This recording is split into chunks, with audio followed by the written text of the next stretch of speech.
Welcome to the Windows Computer and Technology channel, and it's time for Patch Tuesday updates. We are the second Tuesday of the month of August 2022, and the second Tuesday of the month is security updates. And so today, Patch Tuesday updates are available.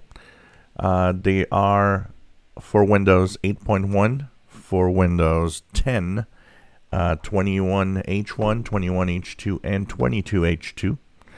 If you have moved on to 22H2, you'll see that you're getting your cumulative updates for security. There's also Windows 11 with its updates for the security updates.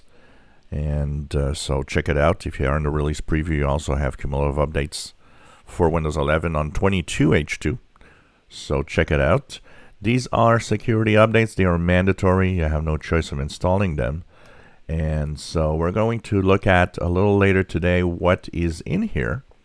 And this is going to be interesting to see how many security flaws are fixed. Are there any 0 days or really dangerous flaws today? That's going to come up in a next video where we're going to talk about what's in here.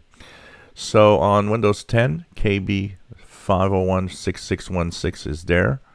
And so this is what you have for the KB update. There's also with it, I think, a .NET framework. I'm not sure. There was several little things here that I missed. So you could have something else also at the same time.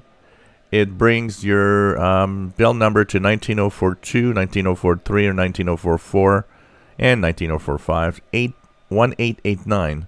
So the ending is 1889. And this is for the fixes for security updates. I believe they also are addressing a couple of known issues in the updates. So it's not just security fixes. I think it's also a fix for a couple of bugs, including one with the printer that they were saying. Windows 11 gets KB 5016629, and this one is also bringing a couple of system, but mostly security improvements in there. So we're going to look at what's happening with Windows, and of course we're going to come back with a full report of what security updates it's actually fixing in here. If you enjoy my videos, please subscribe, give us thumbs up. Thank you for watching.